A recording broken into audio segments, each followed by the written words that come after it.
வணக்கம். காயமே உடலே மருத்துவர், காய்கறிகளே மருந்து. உணவிலும் மாற்றம், உடலிலும் மாற்றம். உணவை மருந்தாக்குங்கள், மருந்தை ஒருபொழுதும் உணவாக்காதீர்கள்.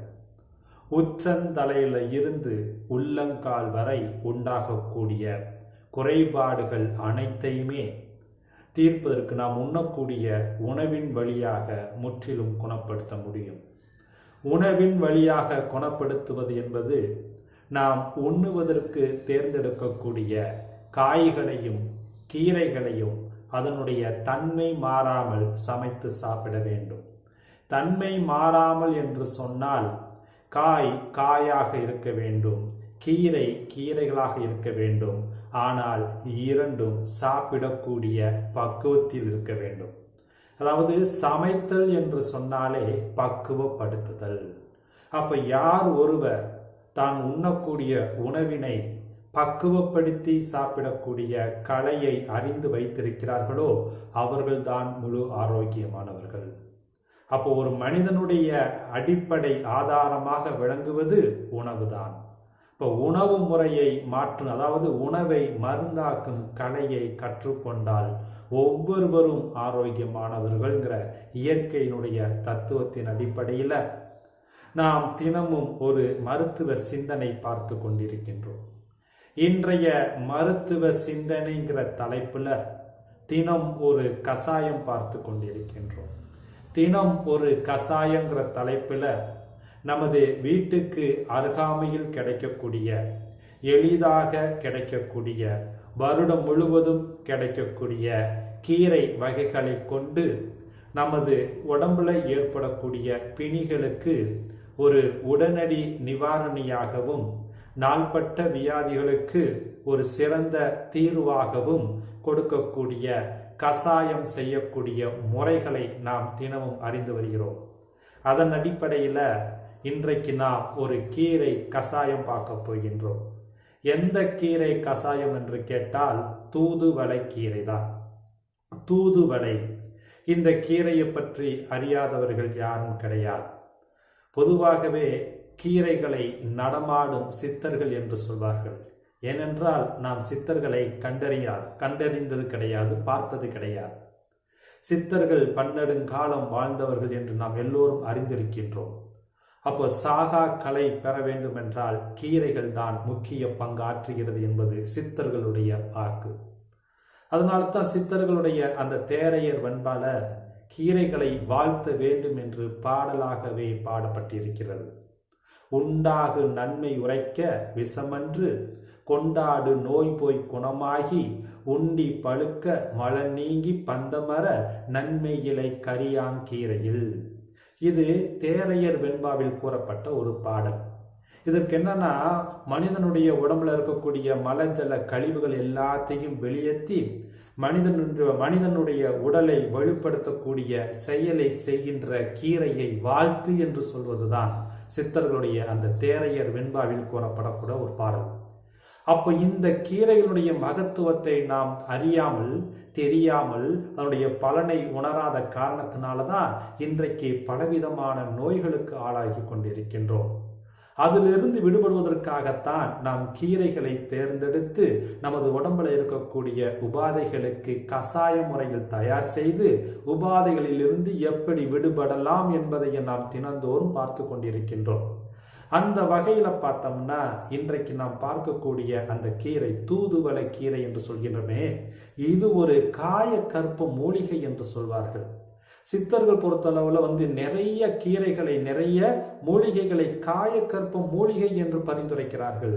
காயம் என்றால் உடல், கற்பம் என்றால் மனிதனுடைய உடலை நோய் அணுகாதபடி அவனுடைய உடலை வலுப்படுத்தி நரை திரை மூப்பு பிணி நீங்கி வயதுக்கு ஏற்றவாறு உண்டாகக்கூடிய நோய்களிலிருந்து உன்னை காக்கக்கூடிய ஒரு பொருள்தான் காய கற்பமாக விளங்குகிறது என்று சித்தர்கள் கூறியிருக்கிறார்கள். அப்பேற்பட்ட ஒரு காய கற்ப மூலிகையாக விளங்கக்கூடிய இந்த தூதுவளை இது நுரையீரல் சார்ந்த குறைபாடுகளை மட்டும் முழுமையாக போக்குவது கிடையாது. புற்றுநோய் செல்களையும் அழிப்பதற்குண்டான ஆற்றல் நிறைந்தவையாக காணப்படுகின்றது இந்த தூதுவளை கீரை. தற்போதைய அறிவியல் ஆராய்ச்சியில் என்ன சொல்றாங்க பார்த்தீங்கன்னா, தூதுவளை கீரையினுடைய அந்த இலையும் சரி, அந்த பூவும் சரி, சர்க்கரை ரத்தத்தில் உள்ள அதிகப்படியான சர்க்கரையையும் கட்டுப்படுத்துகிறது என்று தற்போதைய ஆய்வுகள் நிரூபிக்கப்படுகின்றது. அப்ப இவ்வளவு ஆற்றல் நிறைந்த இந்த தூதுவளை கீரை ஈரல் சார்ந்த குறைபாடுகளை நீக்கி ஈரலை பலப்படுத்துவதற்கு உதவக்கூடிய ஒரு அற்புதமான கீரையாக விளங்குகிறது. பொதுவாக நம் நெய் ஊற்றி சாப்பிடுவோம் தெரியுமா? நெய்யை உருக்கும் பொழுது நமது வீட்டில் அருகில் உள்ள தூதுவளை கீரையை எடுத்து அந்த நெய்யில போட்டு உருக்குனீங்கன்னா அந்த நெய்யினுடைய பலன் இன்னும் பல மடங்கு அதிகரிக்கும் என்று நம்முடைய முன்னோர்கள் கூறியிருக்கிறார்கள். இவ்வளவு ஆற்றல் நிறைந்த இந்த தூதுவளை கீரையை வைத்து இன்றைக்கு நாம் ஒரு கசாயம் செய்ய போகின்றோம். அந்த கசாயத்திற்கு என்ன பெயர் என்று கேட்டால் தூதுவளை கீரை வேப்பந்துளிர் கசாயம். தூதுவளை கீரை வேப்பந்துளிர் கசாயம். இந்த கசாயம் மனிதனுடைய உடம்புல எந்த குறைபாடுகளை போக்குவதற்கு ஒரு அருமருந்தாக விளங்கப் போகிறது என்று கேட்டால் இரத்தத்தை சுத்தப்படுத்துவதில் முக்கிய பங்காற்றுகிறது. மனிதனுடைய உடம்புல இரத்தத்தை சுத்தப்படுத்தக்கூடிய ஒரு அற்புதமான ஒரு கசாயமாக மருந்தாக விளங்கக்கூடியதுதான் தூதுவளை கீரை வேப்பந்துளிர் கசாயம்.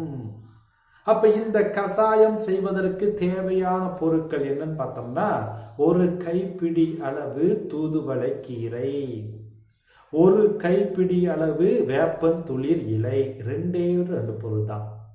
என்னென்ன தேவை? ஒரு கைப்பிடி அளவு தூதுவளை கீரை, ஒரு கைப்பிடி அளவு வேப்பந்துளிர். இந்த இரண்டு பொருட்களை வைத்து நமது உடம்புல இருக்கக்கூடிய இரத்தத்தை எப்படி சுத்தப்படுத்தலாம் என்பதை பார்க்கலாமா? அப்ப இந்த இரண்டு பொருட்களை வைத்து கசாயம் செய்யக்கூடிய முறையை நாம் தெரிந்து கொள்வோம்.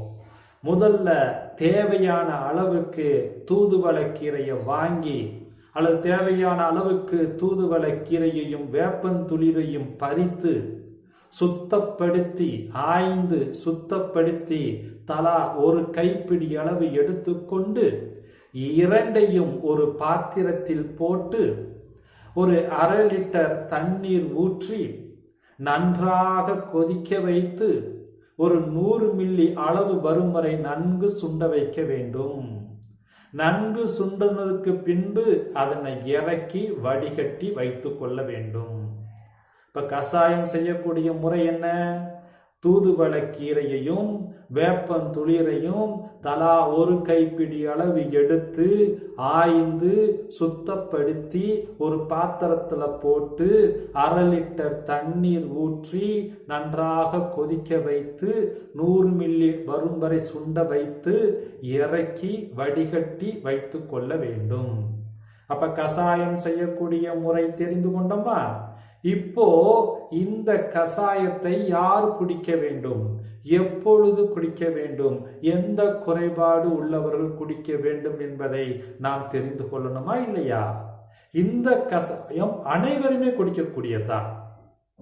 யார் எல்லாம் தன்னுடைய உடம்புல இருக்கக்கூடிய இரத்தத்தை சுத்தப்படுத்தி கிருமியினால் ஏற்படக்கூடிய கோளாறுகளை சரி செய்ய வேண்டும் என்று நினைக்கிறார்களோ அனைவருமே இந்த தூதுவளை கீரை வேப்பந்துளிர் கசாயத்தை குடிக்கலாம். எல்லோருக்கும் ஆசைதானே?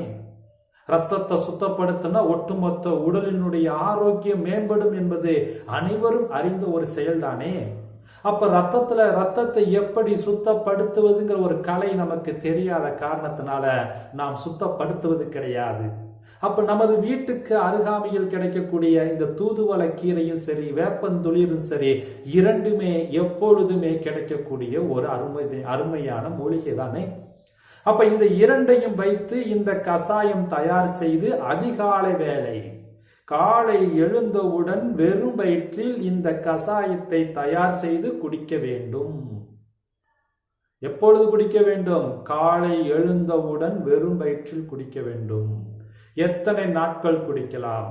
ஒரு நாள் விட்டு ஒரு நாள் என 24 நாட்கள் 21 நாட்கள் குடிக்கலாம். ஒரு நாள் விட்டு ஒரு நாள் என தொடர்ந்து 21 நாட்கள் நீங்கள் குடித்துக்கிட்டு பின்பு ஒரு 21 நாட்கள் ஓய்வு எடுத்து மறுபடியும் ஒரு 21 நாட்கள் தொடரலாம். செய்ய முடியுமா இல்லையா? ரத்தத்தை சுத்தப்படுத்தி கிருமி கோளாறுகளை வெளியேற்றக்கூடிய குணப்படுத்தக்கூடிய ஒரு அற்புதமான ஒரு கஷாயம் தான் தூதுவளை கீரை வேப்பந்துளிர் கஷாயம். அப்ப இந்த கஷாயத்தை தயார் செய்து அனைவருமே குடிக்க வேண்டும். அதாவது 10 வயதுக்கு மேற்பட்ட குழந்தைகளிலிருந்து பெரியவர்கள் வரை அனைவருமே இந்த கஷாயத்தை தொடர்ந்து குடித்துட்டு வந்தோம்னா அவங்க உடம்புல இருக்கக்கூடிய ரத்தமெல்லாம் சுத்தமாகி கிருமிகளால் ஏற்படக்கூடிய கோளாறுகள் அனைத்தும் குணமாகி அவங்களுடைய உடல் ரீதியாக மன ரீதியாக ஒரு நல்ல முன்னேற்றத்தை அவர்கள் அடைவார்கள் என்பதில் எல்லளவும் சந்தேகம் இல்லை. அப்ப இதனை நீங்கள் முயற்சித்து பார்த்து அதனை குடித்து அதனுடைய பலனை உணர்ந்து மற்றவர்களுக்கும் இதனை தெரியப்படுத்துங்கள். மீண்டும் நாளைக்கு வேறு ஒரு கீரையை வைத்து கஷாயம் செய்வது எப்படி என்பதை நாளை பார்க்கலாம். நன்றி, வணக்கம்.